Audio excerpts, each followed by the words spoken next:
Here we go. Hello everyone. I'm not late, Danielle. Don't you worry, mate.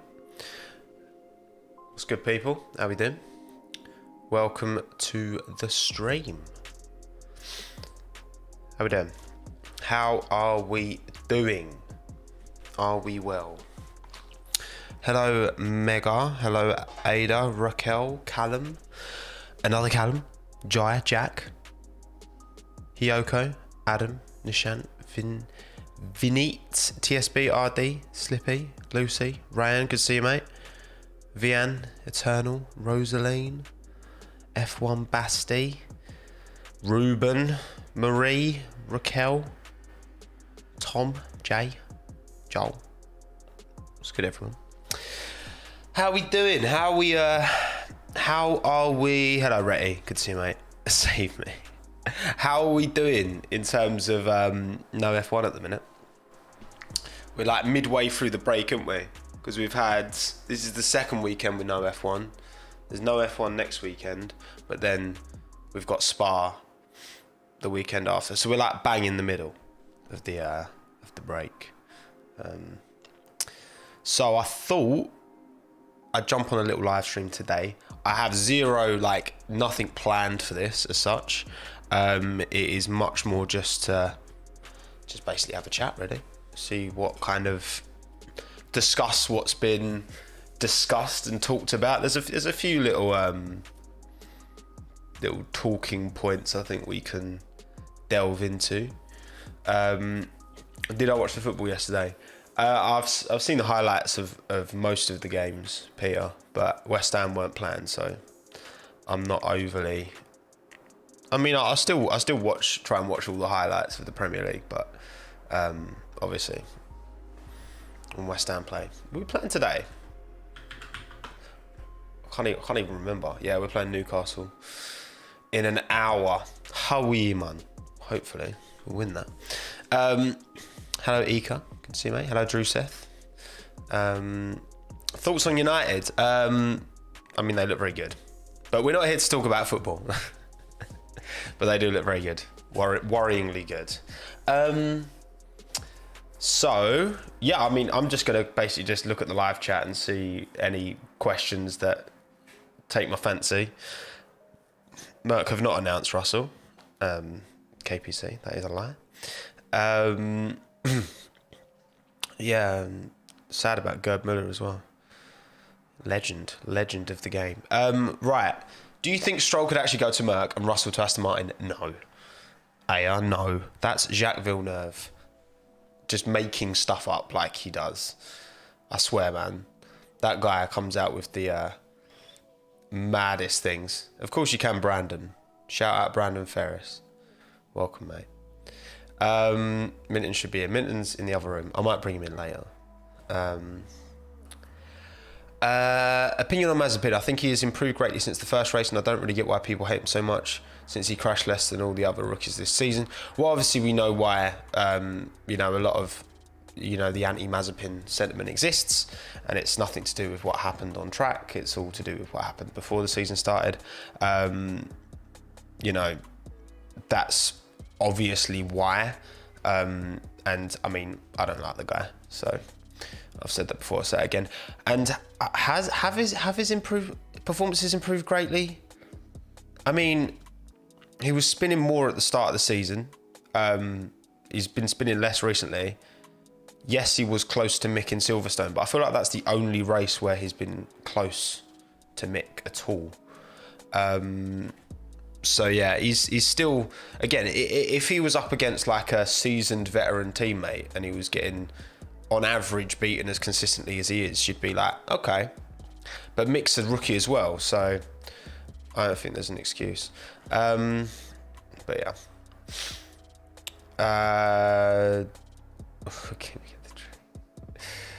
Mazepin has had less crashes than Mick, yes. He's hit the wall less, but again, it's like Mazepin's had crashes, but there's also been no performance. At least with Mick, there has been signs of performance.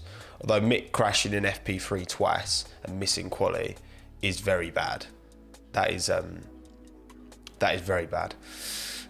Rookie of the season. It has to be Mick, innit? I mean, Tsunoda's been... He had a good first race, but... I mean, all the rookies... None of the rookies this year, and we're not including Fernando Alonso in that, because he's not a rookie. As much as he did the young driver test. None of them have excelled this year. Again, it's hard to judge Nikita and Mick because they're racing against each other. Tsunoda's up against Pierre Gasly, who, well, you know, I think Pierre's absolute different gravy. So it's always going to be difficult for Yuki. Alonso's rookie of the year. I mean, if we're saying who's the best new driver this season who wasn't racing last year, then of course Fernando. But yeah, is this an FE stream? No, it's not. Thank you, Robin, for joining Friends of Tommo. Thank you, J Deck, as well, for the 5 Canadian. Did you see the IndyCar race yesterday? Grosjean on the podium was awesome. Back to clean driving. This kind of stuff makes the F1 break better. You know what? I feel like I do. So the motorsports that I kind of follow, the only ones I really follow are F1 and WRC.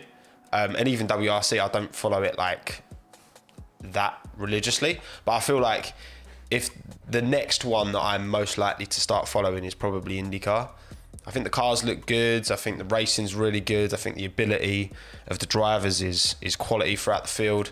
Obviously, it's a spec series, so everyone's in the same Dallara chassis. So I think, and obviously, if Alex does go there, then obviously I'm going to be even more interested, aren't I? But yeah, I think in IndyCar looks really good this year. Colton Herta looks amazing. Obviously, Alex Palou's leading the championship, but I think IndyCar's got a lot better over recent years. The prospect is more enjoyable, I think, for me. So, but yeah, Grosjean on the podium was sick. Grosjean's pace is quality. It's funny, isn't it, how like Roman had, you know, his kind of early to mid F1 career was very strong. He was very good in the junior categories. He won a lot in kind of, I just realised I've missed a super chat.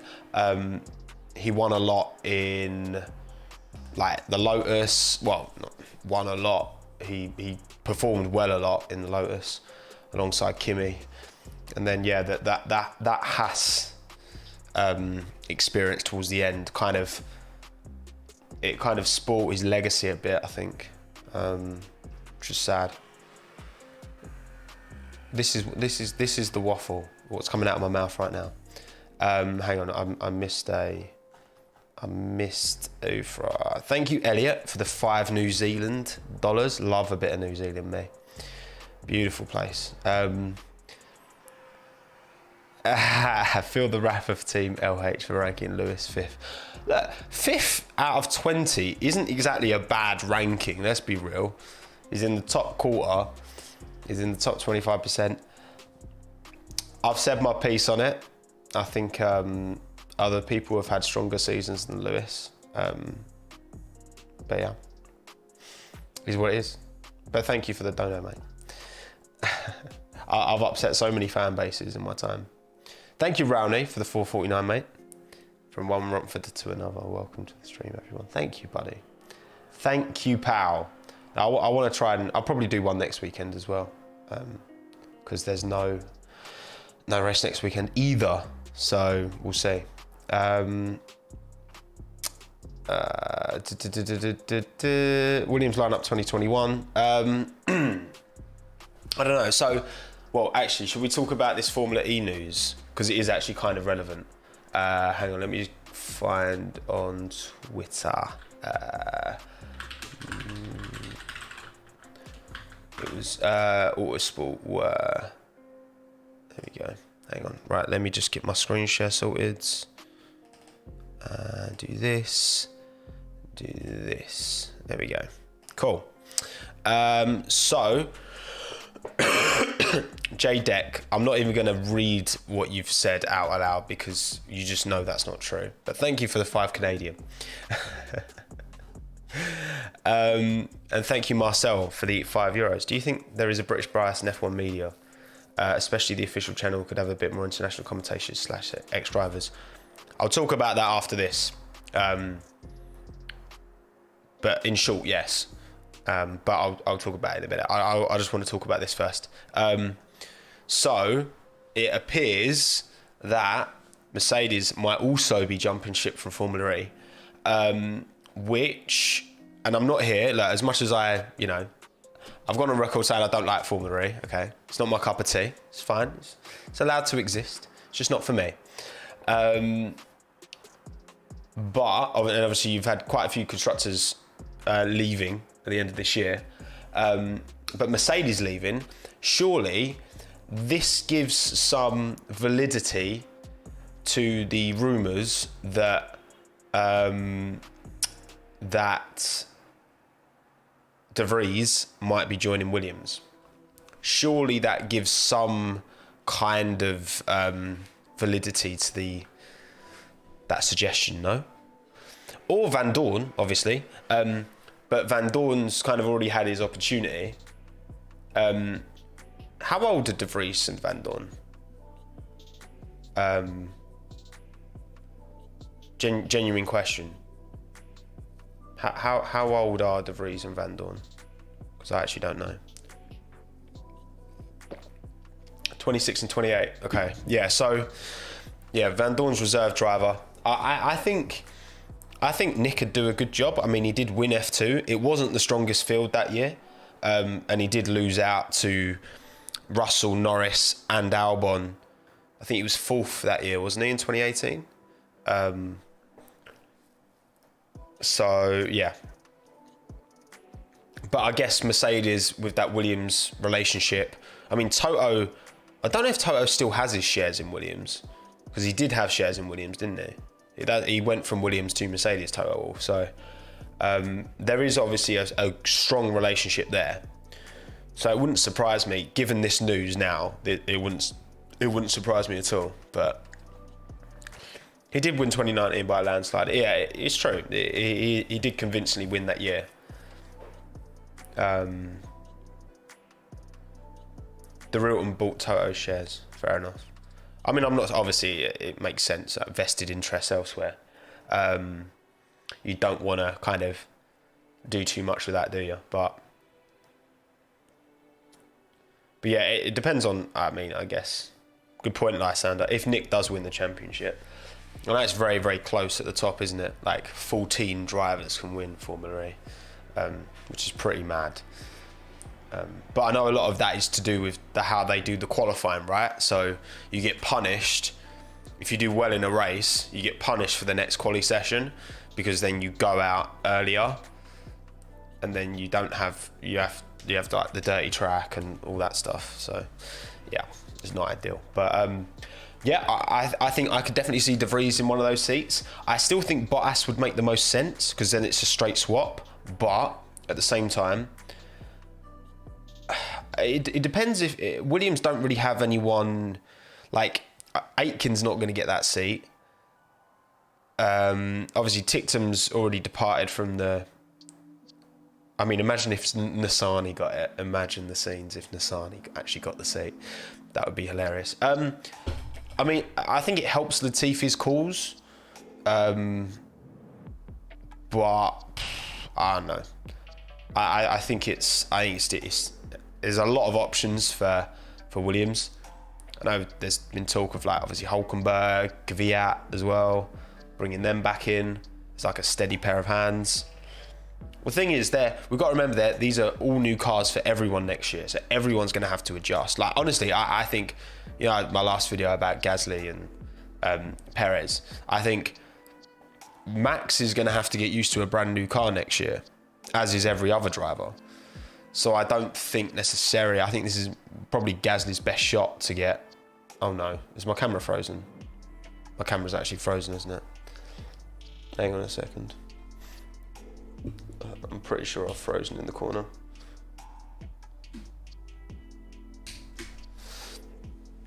Has that fixed it? I don't think it's fixed it, is it? Hang on a second. Let me just... Is it not broken? Okay, it's fine now. That was weird. Okay, I'm back. Thank you, Francesca, for becoming a friend of Tommo. Thank you, Akansh. Sorry, mate, I've absolutely destroyed that. For the 100 rupees. De Vries and Van Dorn together at Williams. I don't think they bring both in. I think De Vries is way more likely to get that shout, though. Definitely. But yeah. I'd like to see it. Nick De Vries seems like a good lad. I'll be up for seeing that. Right, I want to address, so Marcel, let's go back to full screen now. Marcel, do you think there is a British bias in F1 media, especially the official channel, could have a bit more international commentators / ex-drivers? So yeah, I definitely think there is definitely a problem. In terms of, so say for example, right, if you watch the French commentary of the Hungarian Grand Prix win, the commentator, I can't remember his name, but he follows me on Twitter now because I tweeted about how good it was. The same guy who was like, Pierre Gasly, I can't remember his name, someone will tell me in chat. And he was going mad about Ocon, and rightly so. French broadcast, you expect them to support the French driver, right? Same with, Zigo, same with the Dutch broadcast when Max wins. I think that's fair. The problem is that not only does the that's it, Julien Febvre. I'm not very good at pronouncing French. So yeah, so I think, like, what am I trying to say? Yeah, so I think there's definitely a place for the British coverage to be biased towards, in the same way that there's a place for the French commentary to be biased towards the French drivers and the Dutch to be towards the Dutch and the German to the German and whatever. But the problem is the British side is also the world feed. And I agree that should have a more kind of international lineup of presenters. I think it's fair that the international broadcast is done in English, just because that's the most kind of universal language. But at the same time, I think there should be like a British F1 broadcast, and then there should be a separate like world broadcast with a bit more of a representative team from all around the world, I mean, look, ultimately, again, it's like, the implication when we say bias, the implication we're making is that someone's viewpoint is being skewed by their preference. So you can have a preference, but also not be biased. So for example, right, with Alex Albon, prime example, okay? If I'd have been like, nah, Alex should keep his seat for 2021, no, give him another year, no, don't hire Sergio, right? That would be me being biased, okay? But I never said that. I've always said, I think Sergio deserved that seat. Because, I mean, for me, it's clear. It's clear as day. If I was to be like, Alex deserves that would be me, my opinion being skewed because I love Alex. You know what I mean? So the two aren't kind of, you don't have to have one without the other. I don't know what I'm trying to say. You understand what I'm saying. You understand what I'm saying. What would be my ideal commentator line? That's a good point, actually. So, all right, here's a question for you lot. So if there was a world feed, what commentators would you want covering the race? Now, one of them for me would straight away be Nico Rosberg. I think Rosberg, and look, you lot are agreeing as well, Rosberg and Jakes would actually be a quality lineup.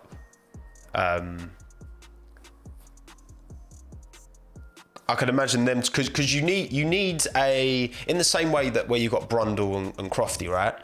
And I think Brundle's great. I think Crofty's good. I think Brundle's really good. But you need like Crofty knows the whole like he's done commentary for like years across like other sports. Like he knows that I like how important it is to bring like the energy and all that to it, right?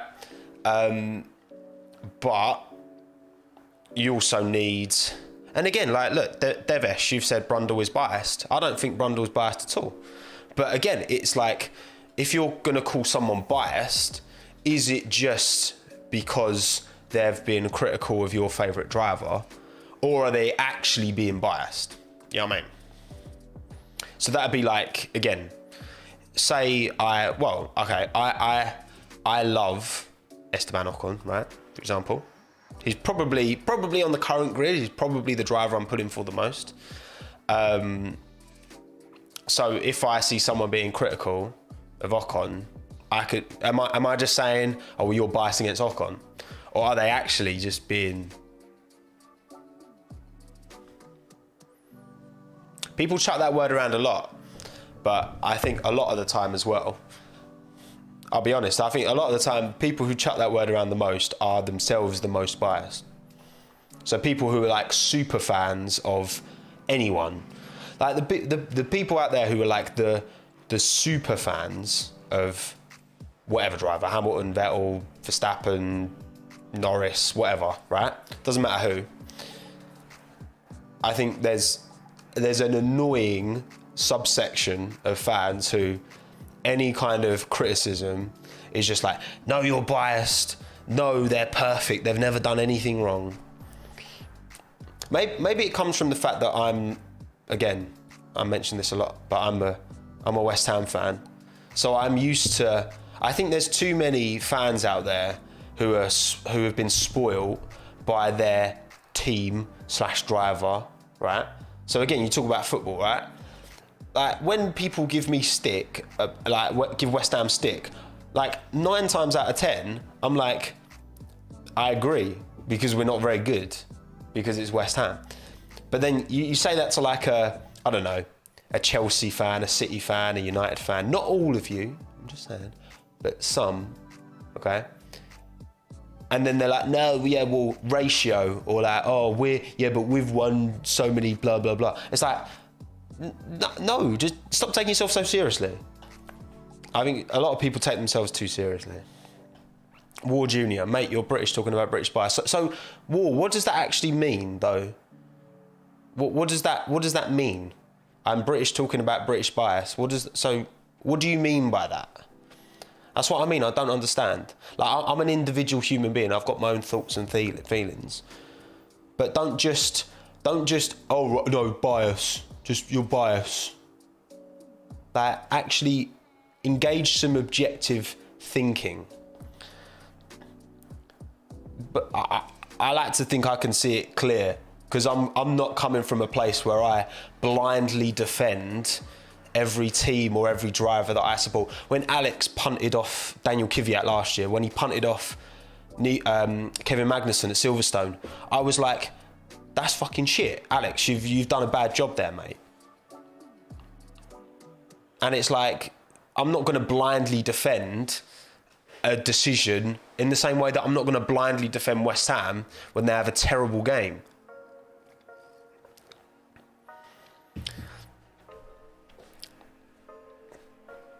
I'm just saying, AC, you've nailed it there. Ratio plus L. Didn't ask your English. That is literally, you've perfectly summed it up, mate. You've perfectly summed it up.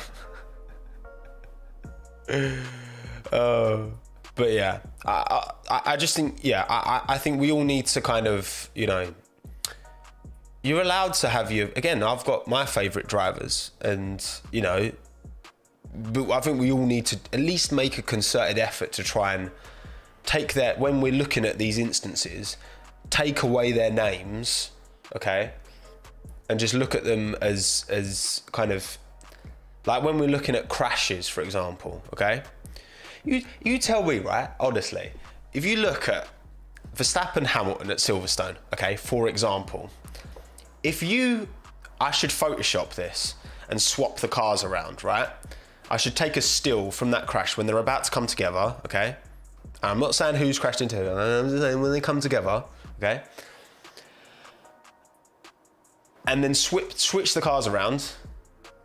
What percentage of people do you think would have the same, let me know in live chat, what percentage of people do you think would have the same feeling about it if the drivers were swapped and it was the exact same incident, but the drivers were swapped? Tell me, what percentage? 25, 1%. Leon has no faith. 60%, I mean, there's a range here. 30, 25, 30. Okay, 30 to 20 is coming out about on, yeah, it's varying a lot. But you know what I mean? And so when it's stuff like that, it's just like, a lot of the time I'm just like, I just feel like when there's like people having a pop on Twitter and it's just like you're talking to a brick wall, because you know, like, what they actually think isn't the same as, like, the amount of times after I put Lewis P5 in my driver of the season ratings, I was like, oh, you're anti-Lewis. And I'm like, I've said so many times, I want Lewis to win this year. I want him to get his 8th world title. I want it to be close, but I want him to win it. So which one is it then? Am I biased or am I not? But like, honestly, it's actually annoying. In-house 51G. But yeah, here we are. That's sport for you. That's sport for you.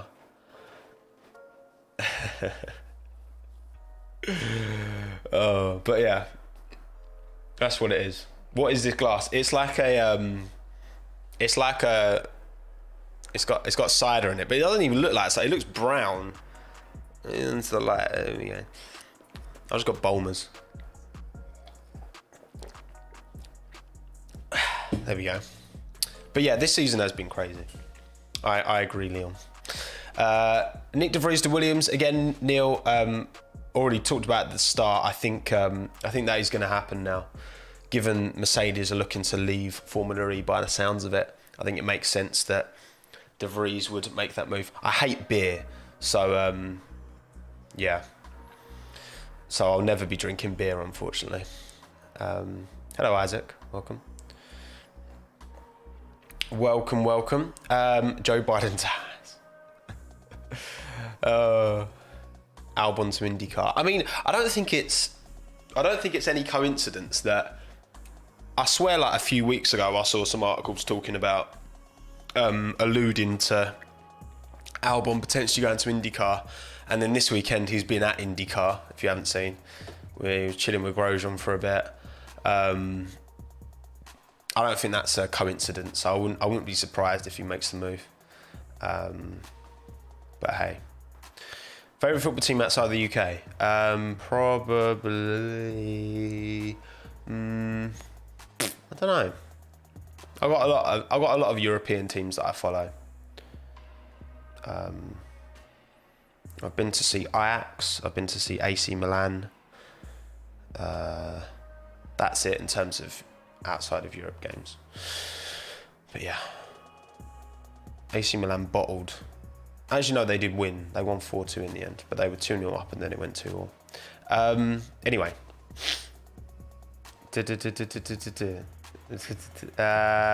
Mick to Alpha. I do think, I mean, the longer that Mick's just alongside Nikita Mazepin, I think it's still going to be difficult to get a measure of how good or bad Mick is doing. I think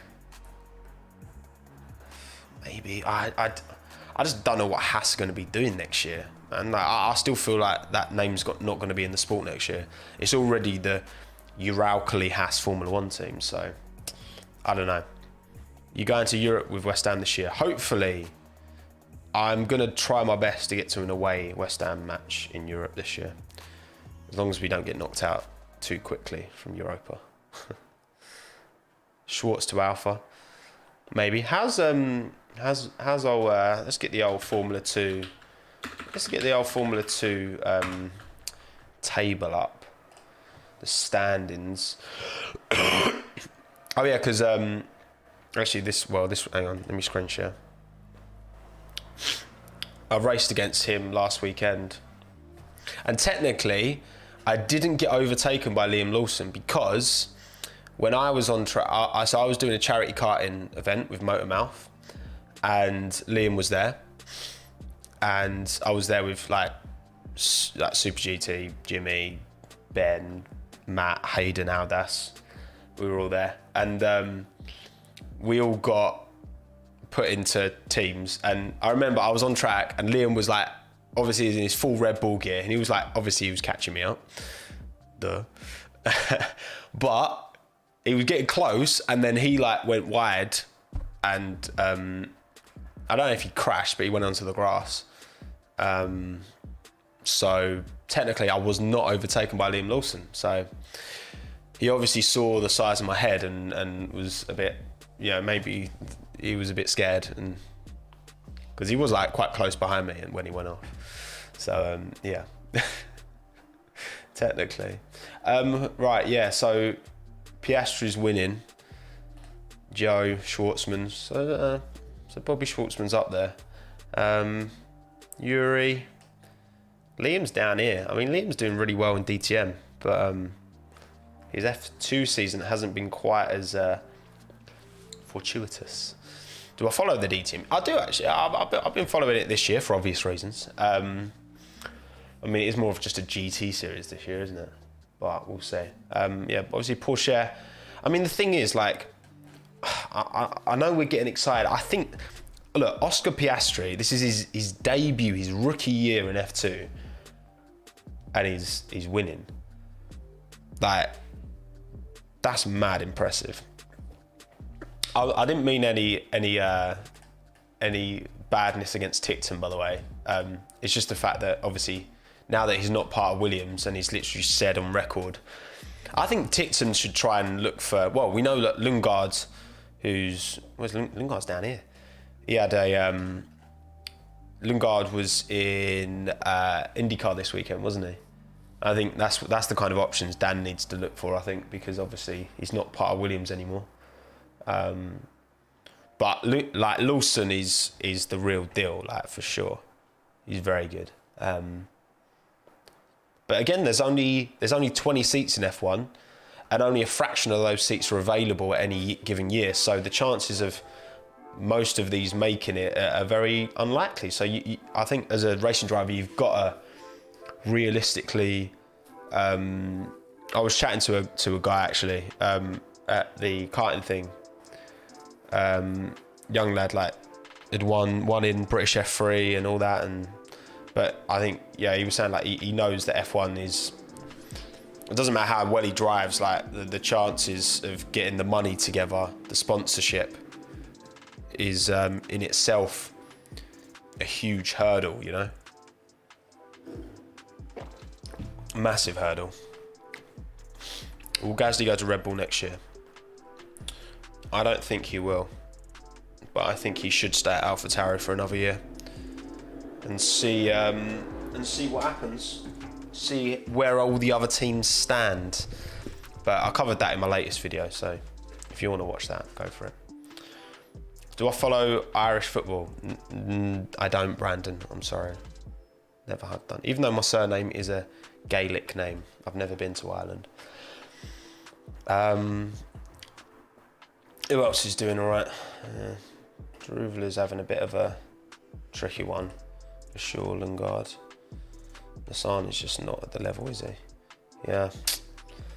But I hope they switch back the format of F2 for next year, because F2 this year I've barely followed because the gaps between races are just too big, man. It's way too big. Yeah, Richard Verschoor's doing a good job. 10th in his first year, not bad. But yeah, Piastri, mate, the young Aussie, doing bits.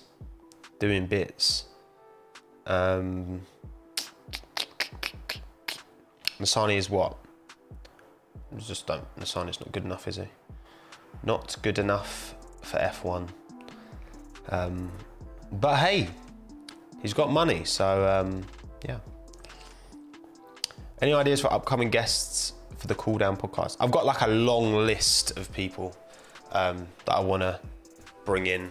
So I just need to start asking people, you know. Am I following F3? Not really, to be honest. What's the old... Oh yeah, Holger is smashing it, isn't he? And he's Red Bull Junior. Dennis Holger. Looks decent.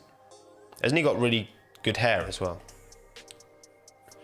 That's Vesti, because Vesti's Mercedes.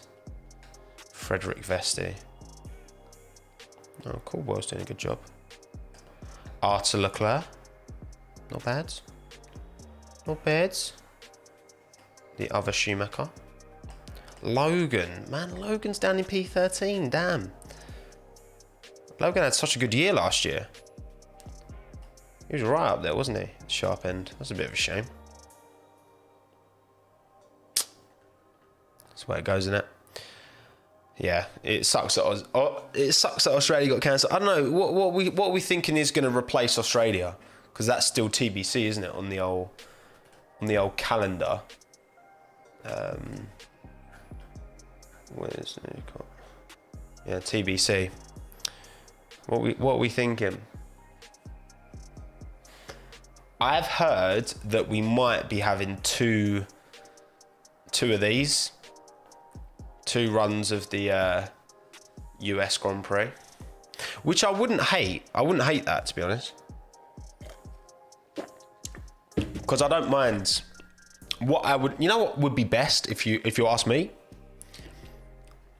Suzuka plus Fuji,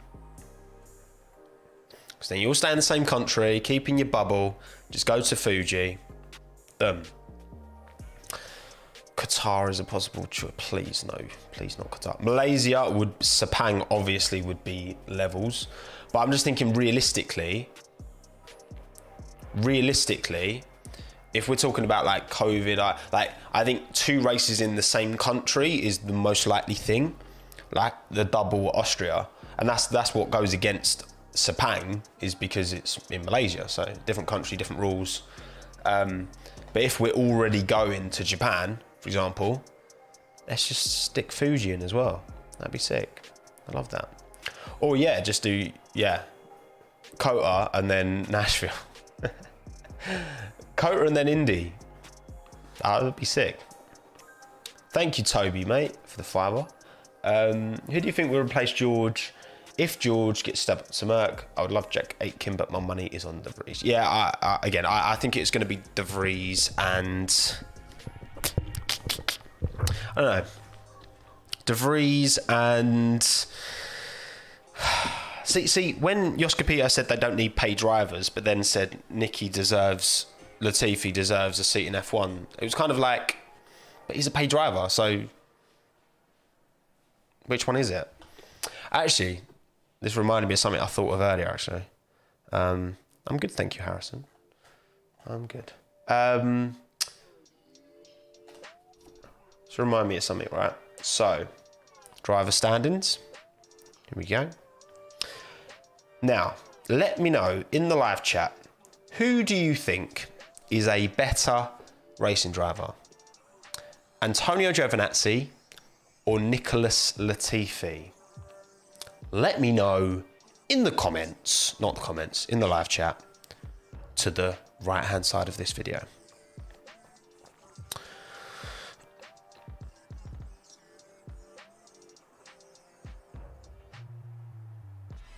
Okay, everyone's saying Gio.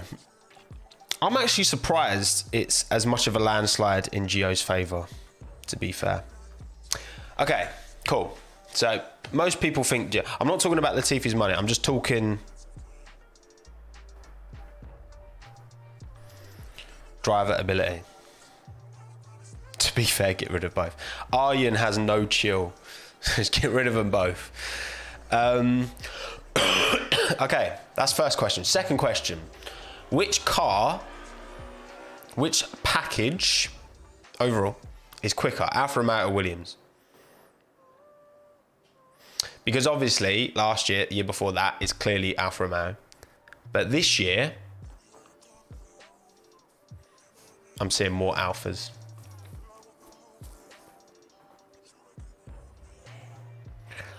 Cause I'm just trying to work out, like, how good. All right, okay, next one. I'm gonna roll here. How good is Latifi out of 10?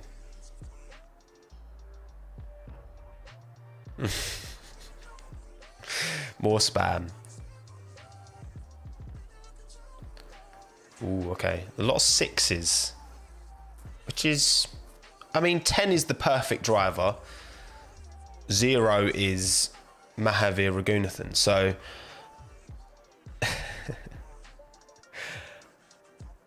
There's a 10 from Bartek. Good lad. You know, makes sense. 5, yeah, fair.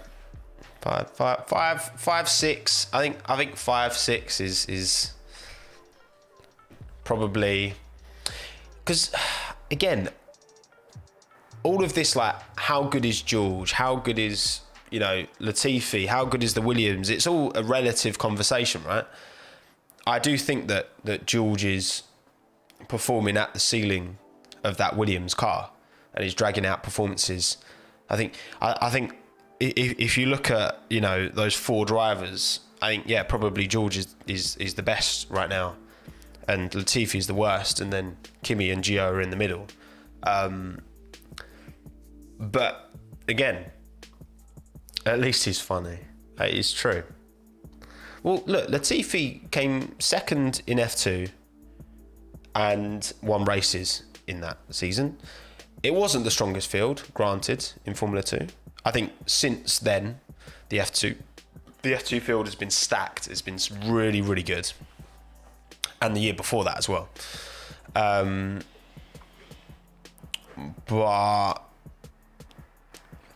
yeah, I'm just thinking out loud, really. I'm just, you know, it's very difficult to get a measure on these drivers. And I mean, look, if we're including, okay, all right. Here's the next one then. Which out of the Alpine, Aston Martin, and AlphaTauri, out of those 3 cars, which one's the best? Which one is the best? Which one is the best? Alpine, AlphaTauri, Aston, Aston. Problem is, because they all begin with A, it's very hard for me to distinguish. Because I'm just seeing, if one of the teams started with a different letter, then I'd be, or you could just call it Tauri. From what I'm seeing in the live chat, I think it's all pretty, it's pretty even split.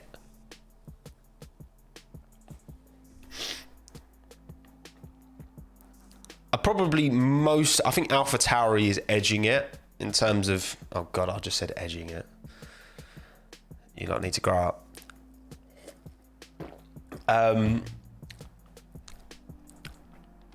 Oh yeah, do live vote. Oh yeah, I forgot I could do live vote. That's actually a good shout. Oh, there's my.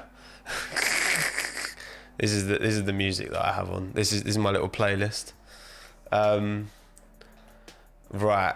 Yeah, I need to. Hang on. How do I do?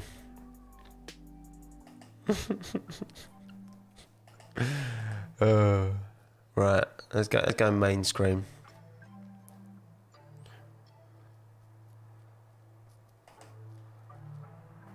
Where do I get my, where is it? Create poll, here we go.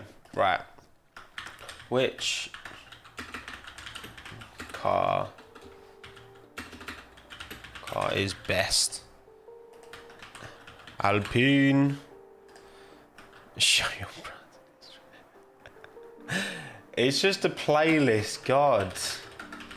It's the playlist I always put on because it's epidemic sounds.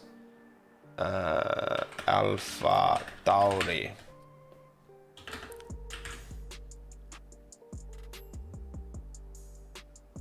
Boom. There you go. Right, vote, whichever side it is, this side or that side. Go vote for me.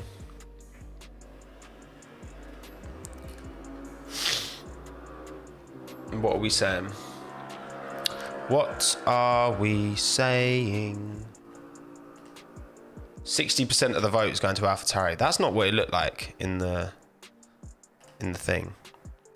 We want the browsing history.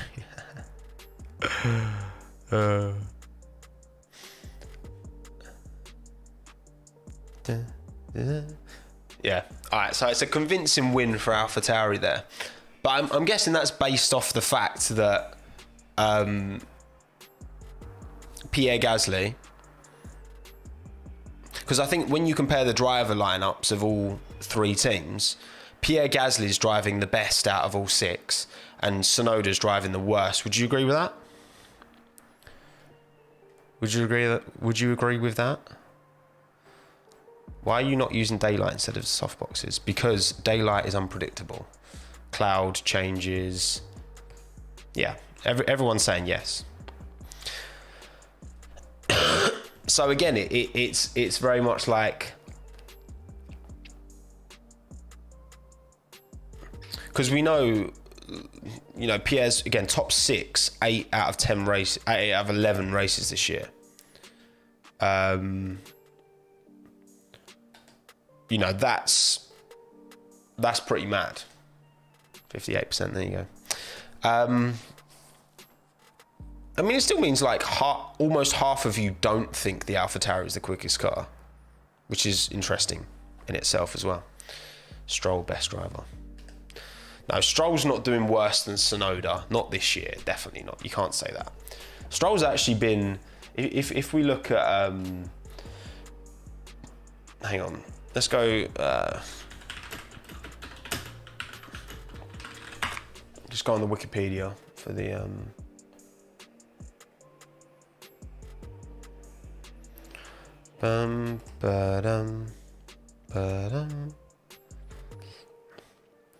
oh yeah, but again, points, honestly, like, when people bring up points and we're talking about a driver's performances and we bring up points, it's like, points is such a deceptive metric. It actually is. Like, I think we put too much focus. And am I going to watch the West Ham game? I mean, maybe.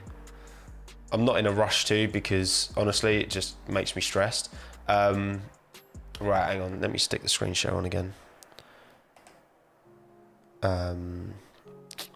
Right. Here we go. Let's have a butch at this, shall we? So, Lance.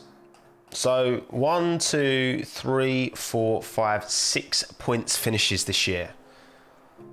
Vettel has 1, 2, 3, technically, because of the disqualification. Does that mean anything? No, not really. Joseph Woodhouse. Vettel better than Alonso. Absolutely no argument. I'm sure people would argue. Of course they would. It's Twitter. But yeah, Lance is actually, when you look at this, like P11 there, obviously that retirement was his fault. He has to get docked marks for that. I did, Joseph. I did say your name. I can see your little pink J from a mile off, mate. Azerbaijan wasn't his fault. That's probably a points finish. And then 11th in Spain. Okay, these two. I mean, again, this is what I said about Lance hasn't had a bad season. I don't think he's had a particularly... He's just had a okay season. It's not been anything particularly special. But yeah, what I'm saying about points, right? Of all these, okay, right? Which one stands out? For George Russell, right? Of all of these numbers, what one stands out? I wonder. Oh, it's this one. It's this one. It's number 8. But was that his best performance? No. It was this one. This innocuous little 12 here. But he didn't get any points for that performance. But again, when we're like talking about drivers and, you know, like that P12 was way more impressive to me than this P8. Because obviously him and Nicky benefited massively from loads of drivers getting taken out. Wouldn't have been in the points otherwise. But George almost got into the points with 0 DNFs across the whole grid. So, you know what I mean? It's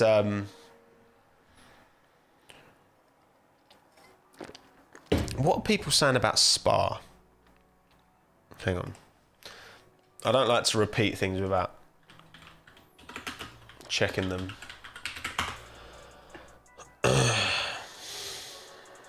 Jeez. Director of the circuit was killed. Damn. That's horrible. Well, that's pretty peak, to put it lightly. Damn. Very sad.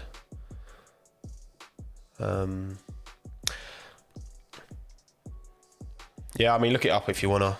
It's I mean, it's pretty depressing news. So we'll just crack on with this. But yeah, don't really know what to say about that. It's fucking horrific. Who else in? I'm gonna want to look at these, because obviously when I'm making my videos, I spend quite a lot of time trying to look at these, looking at the numbers, looking at where people finished, looking at their performances, and try to kind of make judgments and you know, pull insight, because obviously it's 11 races and all these races are what, 2 and a bit hours long, 1 and a bit, sometimes over 2 hours long, 1.5 hours long. So there's a lot of content, a lot of driving to try and look at and analyze, you know. Thank you, Monster Noodle, for the 449. Hey up, Tommo, just wanted to thank you for being so damn entertaining, even from a non-F1 watching MotoGP fan like me. Much love from sunny Yorkshire. Cheers, man. Thank you very much, mate. I love the dog as well. That's a cool looking dog you got there. Yeah, because actually, talking to MotoGP, they've changed the Red Bull Ring layout for bike racing, haven't they? They're adding a chicane up after the first corner. It won't be changing for F1 though. It will be the same for Formula 1. So yeah, that will be the same. So disappointed in Ricciardo this year. Yeah, I mean, again, these first 4 races, it's funny, isn't it? You look at them first 4 results, and then you look at Lando's first 4. Obviously, yeah, Lando 4, 7, 3, 6, 9, 5, 8, 6. So Daniel ahead there, but I mean, for a driver jumping into that car, I think these first 4 results were like, okay, decent. Because I mean, Lando's been there 3 seasons, and it is a brand new car. It's a brand new team, brand new setup. You know, it's Daniel's. He was only at Renault 2 years. He was at Toro Rosso, then Red Bull, Renault 2 years, now at McLaren. But yeah, obviously Lando's just the thing is it's almost Daniel's issues have been magnified because Lando's been doing so well as well. You know what I mean? And I get, but I think Science is an outlier because Science is just Mr. Adaptable. But you look at you know, Seb's first few races, you know, nothing incredible. Fernando's first 5 races, in terms of, again, we're just talking in terms of where they finished relative to their teammate. You know, Fernando's weren't anything to write home about at all. Neither were Seb's until we got to Monaco. Ricciardo's were probably as again, relative to a teammate, obviously you look at where Lando is, I'd say Daniel's start was no worse than Seb's and Fernando's.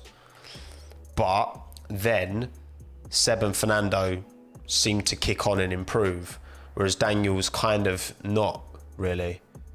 Daniel's just kind of stuttered, you know what I mean? He hasn't been able to kick on and move forward, which obviously is worrying. Hence why, you know, hence why he's being. But whereas Carlos Sainz again, look at Carlos relative to Charles. I mean, behind there. You know, it was good. It was better, but it wasn't like exceptional at the start. But then I think like from here on in, like it's been really solid for Carlos, because he's done what, you know. Look at Fernando here. Look at Seb. I know there's a few outliers here, but I think these drivers, you know, some are going to adapt. And you know what's kind of annoying as well for someone like Daniel. He's going to be like, I think he will get on top of the car by the end of the year, but then he'll get on top of it and then brand new car for next year. So then everyone's got to get used to a new car for next year, which must be a bit frustrating for Daniel. The fact that, I guess I wonder if I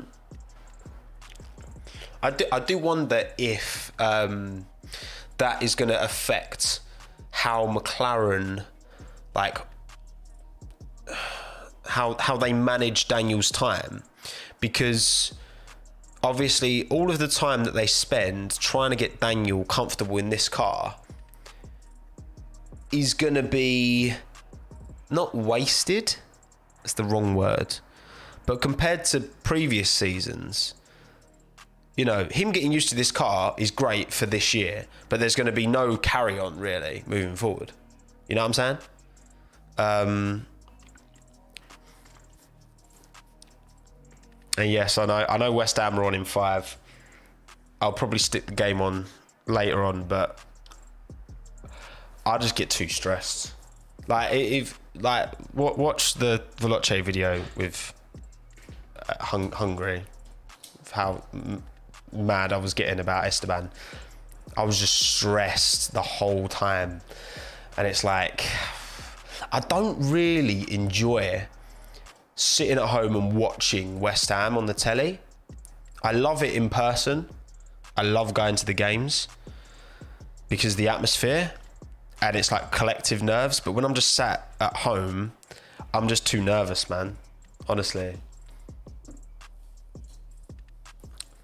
No, I'm not saying he's not supposed to try, Joel. I'm just saying, in terms of McLaren, like, long term, you understand you know what I'm getting at. Like, all the cars are changing for everyone last year. So it's like, maybe there's a difference in approaching that. Mate, fingers crossed Antonio will just barge for everyone. Fingers crossed. What else here? Yeah, I mean, Charles has been look at these results. All these 4s.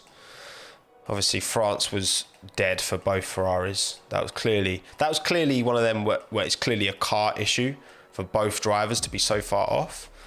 And then obviously he was, you know, taken out here. I reckon Charles might have won that race, you know, if Bottas had crashed but Stroll hadn't, I reckon Charles is winning that race. But yeah. Who do I follow in AFL? Most of my Aussie family supports St Kilda, but one of them supports Melbourne, the Demons. So yeah, I guess them too. Subscribers only. Well, I put it on subscribers only mode to limit spam a bit, but also you only have to be subscribed for 1 minute, and then you can go on the chat. So yeah, game starting now. Oh god, I'm already feeling nervous about it. Okay. You know what? Actually, to be fair, I'm gonna call it a day. Saints fan. I remember when I went to Australia last. I went to a Saints game against West Coast Eagles, and they got absolutely demolished by West Coast Eagles. And it was my cousin was fuming. I was like, wow, this feels like West Ham all over again. But yeah, no, I'm gonna finish up now. I think I've waffled for long enough. But thank you everyone for tuning in. Thank you, Bjorn. Cheers, mate. Good to see you, man. Hopefully Jaylings wants to come. I think I've kind of accepted that he's not going to come back, but Man U are looking so stacked at the moment that hopefully maybe he will. But yeah, cheers everyone. Have a good day. Might see you next weekend. Might do another one of these next weekend because I'm sure some news will have transpired, you know. But yeah, have a good day. Be nice. Be happy. And yeah. Oh, you can see all my back end stuff. That's cool.